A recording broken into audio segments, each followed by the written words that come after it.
Assalamualaikum warahmatullahi wabarakatuh.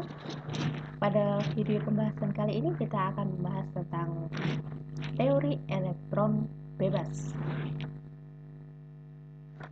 Kita review sedikit.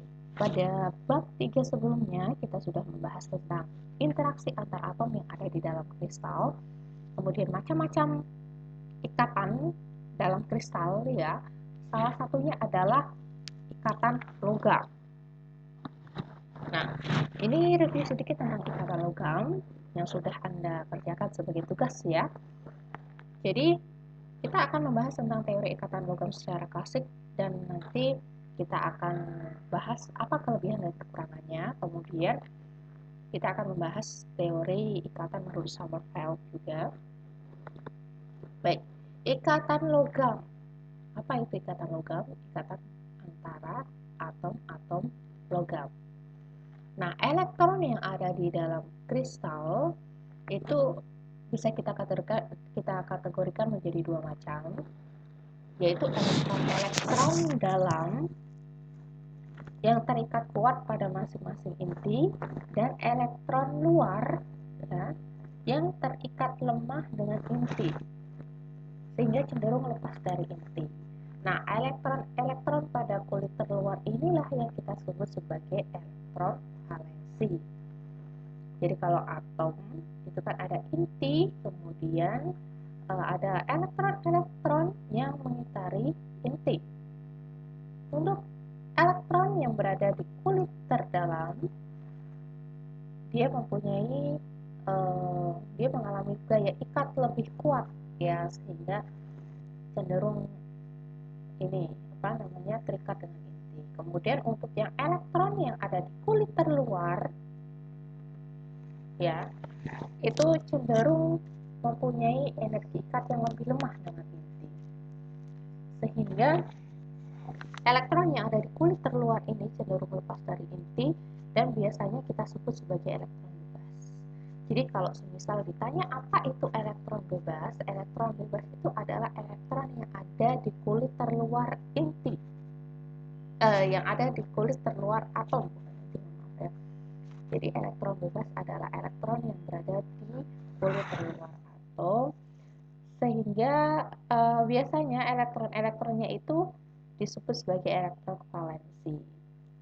Nah, ketika atom-atom cenderung melepaskan elektron valensi, maka nanti atomnya itu akan berubah menjadi ion positif. Ini nanti kita akan. Jadi kalau ini kan tadi inti, elektron-elektron yang mengelilingi inti. Kemudian ketika elektron yang ada di kulit terluar itu cenderung lepas atau elektron valensinya itu cenderung lepas, maka atom tadi akan berubah menjadi ion positif. Ya. Jadi kenapa atom itu kan netral? Ya. Kenapa bisa netral? Karena kan di sini intinya itu kan inti itu terdiri dari neutron dan proton. Ya, inti itu kan terdiri dari neutron dan proton. Neutron itu dia netral, proton itu dia bermuatan plus. Jadi kalau semisal inti, proton yang ada di inti itu jumlahnya 3, berarti elektron yang mengelilingi inti itu pastilah jumlahnya 3. Sehingga atom itu akan selalu netral. Tapi kalau semisal dari ketiga elektron ini ada elektron yang ada di kulit terluar misalnya 1, ya. Sehingga elektron yang ada di kulit terluar ini bisa kita katakan sebagai elektron bebas atau elektron valensi. Nah, ketika elektron valensi ini itu dia lepas dari atom, maka kecenderungannya kan jumlah proton yang ada di dalam inti itu masih tetap plus 3. Kemudian elektron yang mengelilingi inti itu jadi berkurang menjadi minus 2. Sehingga kalau semisal kita jumlahkan atomnya itu tidak lagi menjadi atom yang netral, tetapi menjadi atom yang positif ya. Sehingga kita sebut sebagai ion positif. Positif berapa? Positif 1. Jelas sampai di sini ya. Kenapa disebut sebagai ion positif? Nah, teori ikatan logam secara klasik yang paling terkenal itu adalah teorinya Drude-Lorentz. Jadi pada sekitar tahun 1900-an, Drude itu mempostulatkan Ini mohon maaf saya juga kurang tahu bagaimana cara melafalkan namanya, mohon maaf ya. Ya kita sesuai bahasa kita pakainya truth gitu ya. Jadi logam itu kan terdiri dari ion positif dan elektron valensi yang bergerak bebas. Jadi dari sini kita kategorikan bahwa logam itu terdiri dari ion positif dan elektron bebas. Di sini di gambar ini ion positif itu berwarna merah dan elektron bebas. Jadi sudah paham ya tadi ya, yang dimaksud dengan ion positif itu adalah atom yang tadi itu ya, atom yang ditinggalkan oleh elektron valensi tadi itu. Jadi atomnya dia bermuatan positif, kita sebut sebagai ion positif. Nah, sedangkan yang minus warna kuning ini adalah elektron valensinya. Jadi ini adalah elektron-elektron valensi yang sudah keluar dari atom. Jelas ya? Jadi ini adalah yang namanya logam. Jadi logam itu terdiri dari ion positif dengan elektron valensi yang bisa bergerak bebas. Kemudian dalam atom logam itu terdapat interaksi tarik-menarik elektrostatik antara elektron dan inti ion positif. Jadi ini kan ada banyak sekali ya. Jadi kalau misal kita punya sebongkah besi gitu ya, besi itu kan termasuk logam. Nah di dalamnya itu terdiri dari atom. Terdiri dari atom. Kemudian kalau semisal elektron valensinya itu keluar dari atom, maka logam ini bisa kita definisikan terdiri dari ion positif plus elektron valensi. Elektron valensi yang bisa bergerak kemana-mana, tetapi elektron valensi tidak bisa keluar dari logam ini. Jadi ini ion positif ya sama ion positif dia akan tarik menarik dengan sesama ion positif. Kemudian elektron valensi dengan sesama elektron valensi dia akan mohon maaf bukan tarik menarik. Jadi antara ion positif dan ion positif nanti dia akan tolak menolak. Ya akan tolak menolak. Kemudian antara elektron dan elektron valensi dia juga akan tolak menolak. Oke ya. Jadi dia akan tolak menolak. Jadi antara yang ini positif sama positif dia akan tolak menolak. Yang negatif dengan negatif juga akan tolak menolak. Nah, sedangkan untuk yang ion positif dan apa namanya? Dengan ini ya, elektron valensi itu kan harusnya dia tarik menarik. Ya. Harusnya kan dia tarik menarik gitu. Kemudian medan potensial inti ion ini bertanggung jawab untuk interaksi semacam itu dan diasumsikan konstan di seluruh logam. Jadi di sini kan semua partikel yang bermuatan itu kan pasti mempunyai medan, ya, mempunyai medan potensial. Nah ini ada medan potensial inti ion, ya. Jadi medan potensial inti ion itu diasumsikan konstan di seluruh logam. Kemudian interaksi tolak-menolak antara elektron itu diabaikan. Jadi ini adalah beberapa postulatnya truth. Ada beberapa apa ya namanya ya, pertimbangan-pertimbangan truth itu.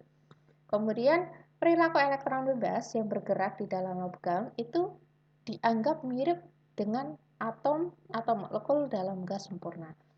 Jadi perilaku elektron valensi, jadi perilaku elektron valensi itu dianalogikan mirip sekali dengan gas, perilaku gas. Nah, sehingga menurut postulat truth ini, modelnya itu biasanya disebut sebagai model gas elektron bebas atau model elektron bebas. Jadi jelas ya, untuk menjelaskan ikatan logam, ada teori secara klasik dan nanti ada teori secara modern. Nah, secara teori klasik, teorinya menurut teorinya truth, intinya logam itu terdiri dari ion, inti ion positif, dan elektron valensi. Nah, elektron valensi yang ada di dalam logam ini dia bisa bergerak kemanapun dan diibaratkan mirip pergerakannya itu mirip seperti gas sempurna. Ya, mirip seperti gas, sehingga disebut sebagai gas elektron. Kemudian tapi ada perbedaan ya, ada perbedaan antara gas elektron dengan gas yang biasanya. Kalau yang gas elektron itu yang pertama dia bermuatan negatif. Sedangkan gas yang biasanya itu kan biasanya netral.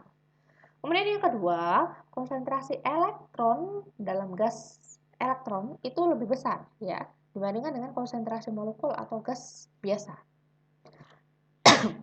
Kemudian tentang elektron valensi, ini masih menurut teorinya Drude gitu ya. Jadi ini kita sudah tahu ya apa yang dimaksud dengan elektron valensi. Elektron valensi itu berarti elektron yang berada di kulit terluar.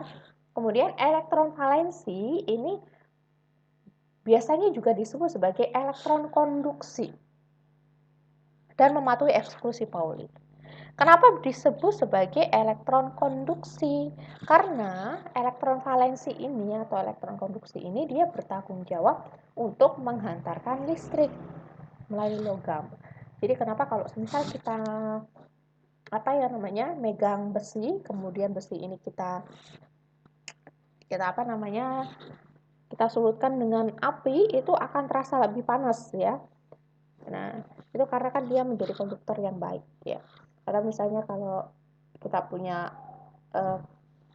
kalau misal kita megang besi kemudian ada aliran listrik, kita nanti pasti akan kesetrum gitu ya. Karena logam, jadi di dalam besi itu ya, elektronnya itu berupa elektron valensinya itu bertanggung jawab dalam menghantarkan listrik tadi.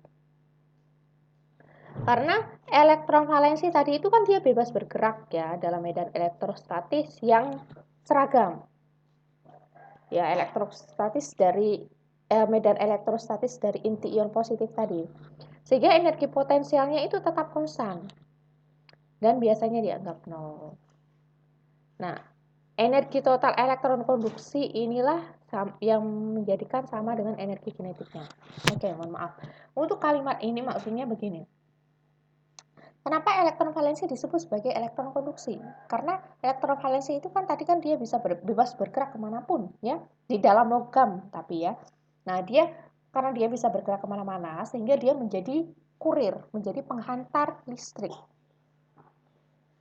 Kemudian kan dia itu kan bergerak di daerah medan elektrostatis karena kan dia kan gerak itu kan menyusuri inti ion positif, menyusuri sesama elektron gitu ya. Nah, inti ion positif itu dia potensialnya konstan atau biasanya dianggap nol. Sehingga di sini energi total elektron konduksi itu sama dengan energi kinetiknya karena kan energi potensialnya itu kan konstan atau nol gitu. Kemudian pergerakan elektron konduksi itu hanya terbatas di dalam internal potensial kristal yang konstan. Jadi meskipun elektron konduksi itu bebas bergerak, tetapi dia tidak bisa bergerak keluar, meloncat dari logam. Jadi kalau semisal nggak bisa langsung loncat kayak kutu loncat gitu nggak bisa ya. Jadi dia bebas bergerak, tetapi ya tetap masih di dalam logam itu. Gitu. Jadi energi potensial elektron dalam logam itu lebih kecil dibandingkan energi potensial elektron yang ada di luar logam. Nah, perbedaan energinya itu V0. Nah, perbedaan energi V0 inilah yang mencegah elektron untuk keluar dari logam. Ya, bisa dibayangkan kalau misal bisa keluar itu misalkan kita punya besi, sampingnya itu kita punya plastik gitu ya. Ya, masa nanti elektron dari logam itu meloncat ke plastik, itu kan lucu. Jadi nggak seperti itu. Jadi sebebas-bebasnya elektron yang ada di dalam logam, tetapi dia nggak bisa keluar dari logam. Gitu. Jadi model elektron bebas ini ya, jadi menurut model elektron bebas ini, pergerakan elektron itu bebas dalam logam, seperti halnya pergerakan gas elektron bebas di dalam kotak energi potensial. Nah, ini ada mungkin kalau misalnya flashback ke fisika modern ya, ketika kita membahas tentang persamaan Schrödinger, salah satu penerapannya adalah untuk potensial tak hingga atau misalnya untuk potensial tangga. Jadi untuk partikel yang ada di potensial yang ada di box itu ya. Ini kan mirip sekali ya. Jadi ibaratnya seperti itu. Nah, ini elektron jadi potensial ini kan menunjukkan energi. Jadi sumbu X di sini itu menunjukkan lebar, misalkan ini X0 sampai dengan L. Kemudian yang sumbu Y itu menunjukkan energi. Jadi ini box tadi itu ya. Jadi ini menunjukkan energi potensial luar gitu ya. Kemudian E yang ada di sini ini menunjukkan energi potensial elektron yang ada di dalam. Jadi energi potensialnya elektron itu lebih kecil dibandingkan dengan energi potensial elektron yang ada di luar, sehingga elektronnya itu cuma terkungkung di dalam saja gitu. Seperti itu. Kemudian pada tahun 1909 Lorentz ya, postulat H.A. Lorentz itu mempostulatkan bahwa gas elektron itu mematuhi statistik Maxwell-Boltzmann pada kondisi eksperimen. Jadi karena tadi menurut Drude elektron-elektron valensi itu membentuk perilakunya seperti gas elektron, sedangkan kita tahu sendiri bahwa gas itu dia termasuk partikel klasik ya dan mematuhi statistik Maxwell-Boltzmann. Berarti gas elektron ini dia mematuhi statistik Maxwell-Boltzmann. Nah, kombinasi ide dari Drude dan Lorentz itu disebut sebagai teori Drude-Lorentz. Jadi, teori Drude-Lorentz itu ya teori yang mengasumsikan bahwa elektron valensi, bahwa logam itu terdiri dari inti ion positif dan elektron valensinya itu bisa bebas bergerak, tetapi sebebas-bebasnya elektron valensi bergerak, dia tidak bisa bergerak keluar dari logam karena energi potensialnya itu lebih rendah daripada energi potensial elektron yang ada di luar, dan perilaku elektron valensi ini mirip seperti gas sehingga disebut sebagai gas elektron, dan gas elektron ini mematuhi statistik Maxwell-Boltzmann. Jadi itu kombinasi teori dari Drude-Lorentz. Nah, dari teori Drude-Lorentz ini berhasil menjelaskan beberapa sifat logam. Yang pertama, ternyata teori Drude-Lorentz ini dia bisa membuktikan keabsahan dari hukum Ohm. Kemudian yang kedua, ya, karena elektron tadi bisa bebas bergerak ya dengan menghantarkan sehingga dia bisa menghantarkan listrik. Kemudian radiokonduktivitas listrik sigma dan rasio konduktivitas listrik sigma dan konduktivitas panas kappa itu selalu konstan. Jadi menurut teori ini sigma per kappa itu selalu konstan. Nah, ini yang disebut sebagai hukum Wiedemann-Franz ya. Tetapi teori Drude-Lorentz ini juga punya kelemahan. Apa kelemahannya? Yang pertama, dia tidak dapat menjelaskan ketergantungan resistivitas terhadap suhu atau temperatur. Jadi menurut teori ini resistivitas itu fungsi akar T atau sebanding dengan akar T. Padahal sebenarnya hasil eksperimen resistivitas listrik itu fungsi T sebanding dengan T. Kemudian yang kedua, teori ini tidak bisa menjelaskan kapasitas panas. Saya ulang ya. Jadi kelemahan lainnya itu tidak dapat menjelaskan kapasitas panas elektron konduksi dan suseptibilitas paramagnetik elektron konduksi. Jadi nilai kapasitas panas dan suseptibilitas paramagnetik secara teori itu lebih besar dibandingkan dengan hasil eksperimen. Jadi ini adalah beberapa kelemahan dari teori Drude-Lorentz, sehingga kita membutuhkan teori baru lagi ya, teori yang bisa menjelaskan, yang bisa mengakomodasi kelemahan dari teori Drude-Lorentz.